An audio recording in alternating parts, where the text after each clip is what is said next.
சுவாமி சபரிக்கு ஏதாவது வேணுமான்னு கேட்டாள். ராமா, எனக்கு என்ன வேணும்?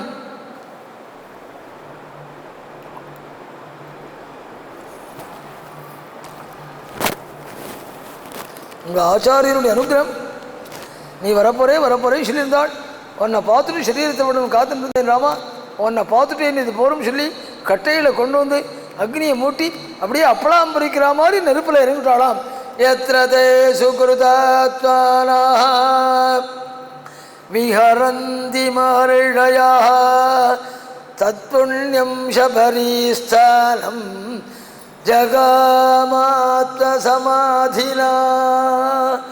எந்த இடத்துக்கு போய் சேர்ந்தாள் தெரியுமான்னாள்? எந்த மதங்காதி மரிஷிகள் காலம்பர் 4:30 மணிக்கு ஆரம்பித்து ராத்திரி 9:30 மணி வரை விடாமல் அனுஷ்டானம் நம் பூதியிலும் ஜபம் நம் பாராயணம் நம் ஹோமம் நம் பண்ணி எந்த புண்ணியலோகத்துக்கு போய் சேர்ந்தாளோ அதே இடத்துக்கு இந்த வேலைக்கார கழுவியும் போய் சேர்ந்தாளாம்.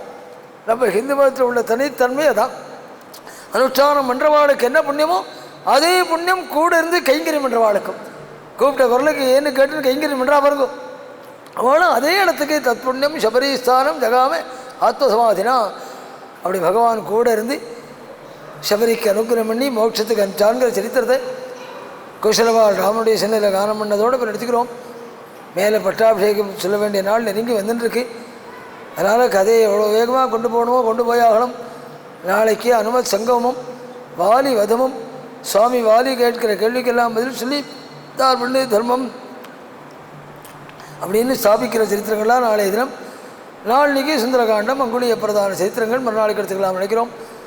எல்லாரும் ஈடுபட்டு ராமனுடைய அனுகிரகத்தை அடையும் கேட்டு பூர்த்தி பண்ணிக்கிறோம். ஜானகீகாந்தஸ்மரணம் சத்குரு சுவாமினா ஆஞ்சநேய சுவாமினா. காலம்பரம் 5 மணிக்கு 5 மணிக்கு ஆரம்பிச்சிடலாம். ஆமாம், நாளைய தினம் பாராயணத்தில் சுந்தரகாண்டம் பாராயணம் 5 மணிக்கு பாராயணம் ஆரம்பிக்கப்பட்டுள்ளது.